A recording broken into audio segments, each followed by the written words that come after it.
అందరికీ నమస్కారం. Welcome to untold history Telugu channel. బంగ్లాదేశ్లో మరొక ఆధ్యాత్మిక గురువు అరెస్ట్ అయ్యాడు. ఈయన పేరు శ్యామ్ దాస్ ప్రభు. హిందూ ఆధ్యాత్మిక సంస్థ అయిన ఇస్కాన్కు చెందిన గురువు ఈయన. వీరు మనకు గురువులు, కానీ బంగ్లాదేశ్లోని మతోన్మాద జాంబీగాళ్ళకి వీరు గురువులుగా ఎలా కనబడతారు? పైగా ఉదయం 4 గంటలకే లేచి సంధ్యావందనాలు చేసి కాషాయి వస్త్రాలు ధరించి లేదా భగవంతునికి ఇష్టమైన తెల్లని వస్త్రాలను ధరించి మనసారా భగవంతుణ్ణి స్మరించుకుని ఎంతో పవిత్రంగా కనబడే ఈ హిందూ సన్యాసులను చూస్తే ఈ జాంబీగాళ్ళకి ఒళ్ళంతా కిరోసిన్ పోసుకుని అంటించుకున్నట్టు మంటలేస్తుంది గాని మంచి భావన ఎందుకు కలుగుతుంది? అందుకే శ్యామ్ ప్రసాద్ ప్రభు అనే ఈ ఇస్కాన్ సన్యాసిని కూడా అరెస్ట్ చేశారక్కడ.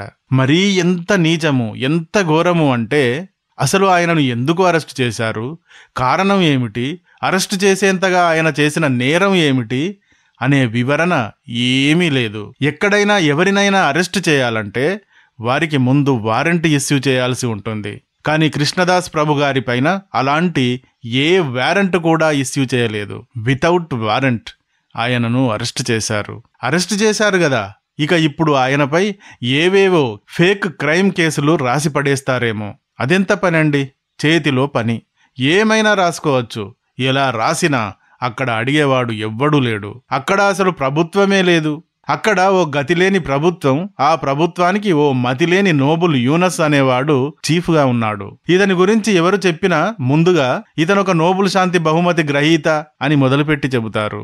నోబుల్ శాంతి బహుమతి గ్రహీత ఎవడైనా ఆధ్యాత్మిక గురువులను అకారణంగా అరెస్ట్ చేస్తాడా? వితౌట్ వారెంట్ అరెస్ట్ చేస్తాడా? మరి నోబుల్ యూనస్ అలా చేస్తున్నాడక్కడ. ఈ యూనస్ ప్రస్తుత తాత్కాలిక నాయకునిగా చెలామణిలో ఉన్నాడు. ఇతనికి ముందు షేక్ హసీనా గారు ఉండేవారు. ఆమెపై దేశంలో భయంకరమైన ఉద్యమం లేచింది. దాని కారణంగా ఆమె భయంతో ఇల్లు విడిచి పారిపోయి భారత్కు వచ్చి తలదాచుకుంటూ ఉంటుంది. ఇక తర్వాత బంగ్లాలో ఉద్యమకారుల తరఫున యూనస్ బంగ్లా చీఫ్ అయ్యాడు. మరి ఇతడు శాంతి బహుమతి గ్రహీత కదా, ఇక నుండి బంగ్లా మొత్తాన్ని శాంతియుతంగా మారుస్తాడేమో అని అనుకున్నాం. కానీ మొత్తం రివర్స్. షేక్ హసీనా ప్రభుత్వాన్ని కూల్చేందుకోసం, రిజర్వేషన్ల రద్దు కోసం మొదలైన బంగ్లాదేశ్లోని ఉద్యమం ఆ తర్వాత హిందువుల ఊచకోతల వైపుకు మరలింది. ఇక మరి యూనస్ నోబుల్ని తగలయ్యనా? 2024 ఆగస్టు 5వ తేదీన షేక్ హసీనా గారు తన ఇంటిపైకి ఉగ్రవాద జాంబీలు దాడి చేయడానికి పరిగెత్తుకుని వస్తూ ఉంటే వారిని చూసి తను పారిపోయింది కదా. ఆమె పారిపోయిన తర్వాత ఈ జాంబీగాళ్ళు అక్కడి హిందువులపైన ఇంకా ఇతర మైనారిటీలపైన ఎంత భయంకరంగా దాడులు చేశారంటే ఇప్పటి వరకు వారిపైన అక్కడ 2010 దాడులు జరిగాయి. 69 దేవాలయాలపైన దాడులు జరిగాయి. 157 ఇళ్లపైన, ఆ కుటుంబాలపైన దాడులు జరిగాయి. హిందువుల దుకాణాలు పెద్ద ఎత్తున లూటీ చేశారు. కొన్నింటికి నిప్పంటించారు, మరికొన్నింటిని కూల్చివేశారు. ఓ పిచ్చి కుక్క వీధిలో వీరు వారు అని చూడకుండా కనబడిన అందరిపైన ఎలా దాడి చేసి స్వైర విహారం చేస్తుందో అలా హిందువులపైన స్వైర విహారం చేశారు.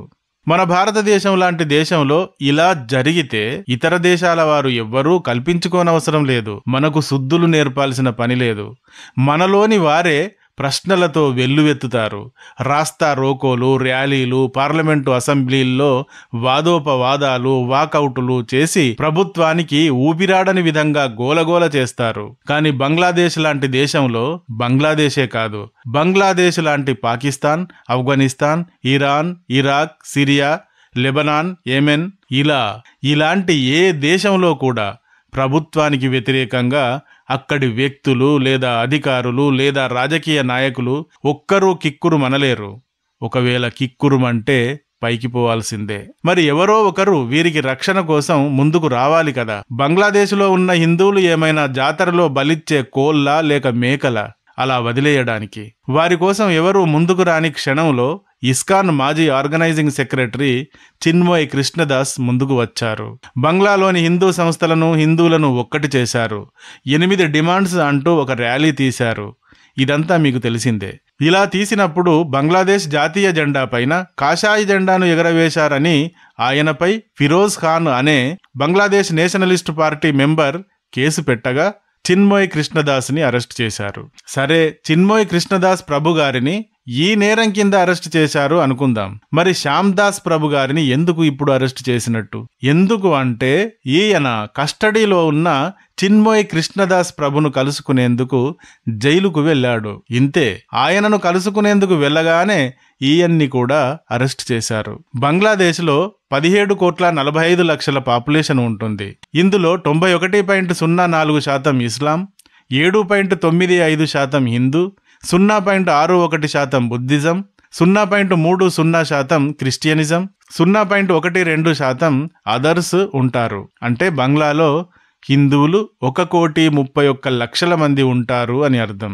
బంగ్లాలోని ఈ ఉన్మాద జాంబీలు ఇప్పుడు ఏమంటున్నారు అంటే వీరంతా ఇస్లాంలోకి మారాలి, లేదా దేశం విడిచి వెళ్ళిపోవాలి, లేదా మా చేతుల్లో పైకి పోవాలి అంటున్నారు. ఇలాంటి సమయంలో 1,38,00,000 మంది హిందువులు ఇంకా ఇతర మైనారిటీలు వీరి ప్రాణాలను కాపాడడం కోసం ఇస్కాన్ సన్యాసి ముందుకు వచ్చాడు. వచ్చి ఆయుధాలతో ఆయనేమీ యుద్ధం ప్రకటించలేదు. శాంతియుతంగా ర్యాలీ తీసి తమ డిమాండ్లను ప్రకటించాడు.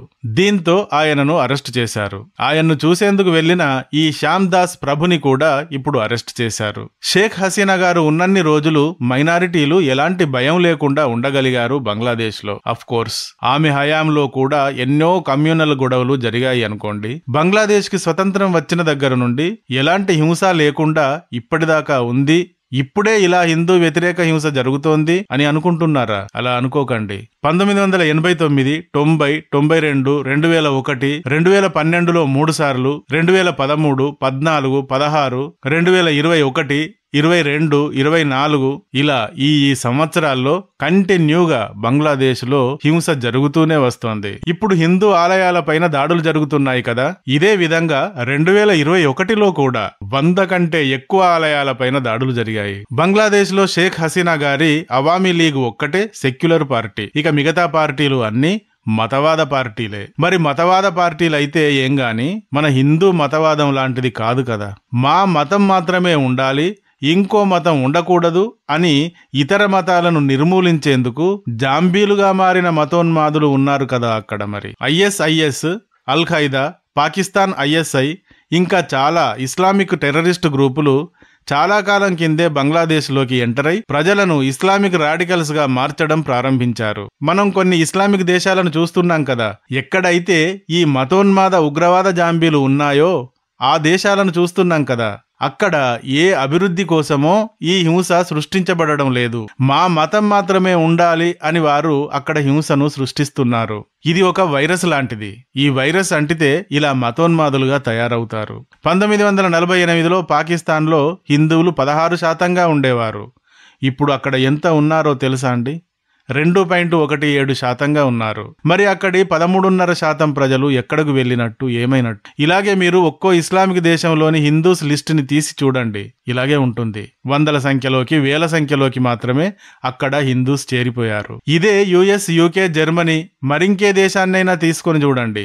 అక్కడి హిందువులు అలా హిందువులుగానే తమ పర్సెంటేజీని కాపాడుకుని ఉండడం కనబడుతుంది. ఇంతవరకు బంగ్లాదేశ్ ఇలాగే ఉండేది, హిందూ వ్యతిరేకత ఉన్నప్పటికీ. కానీ ఇంతకాలం వేరు, ఇప్పుడు వేరు. ఇప్పుడది మతోన్మాద జాంబీల రాజ్యంగా మారింది. ఇక ఒకసారి అది మతరాజ్యంగా ప్రకటించబడితే గనక అక్కడి హిందువుల పరిస్థితి ఏమిటి అన్నది తలుచుకుంటే బాధాకరమే. మరి ఈ విషయంగా మన భారత ప్రభుత్వం ఏమైనా చేస్తుందా? ఏం చేస్తుంది? ఏం చేస్తే బంగ్లాదేశ్కి పట్టిన వైరస్ వదులుతుంది? ఈ వైరస్కు మందేమిటి అనే దానికి కాలమే సమాధానం చెప్పాల్సి ఉంది. ఈ వీడియో గాని నచ్చితే ఒక లైక్ ఇవ్వండి. అలాగే ఇంతవరకు మా ఛానల్కి సబ్స్క్రైబ్ చేసుకున్నట్టయితే వెంటనే సబ్స్క్రైబ్ చేసుకోండి. ఇలాంటి వీడియోల నోటిఫికేషన్స్ కొరకు బెల్ ఐకాన్ని కూడా క్లిక్ చేయండి. Thank you for watching.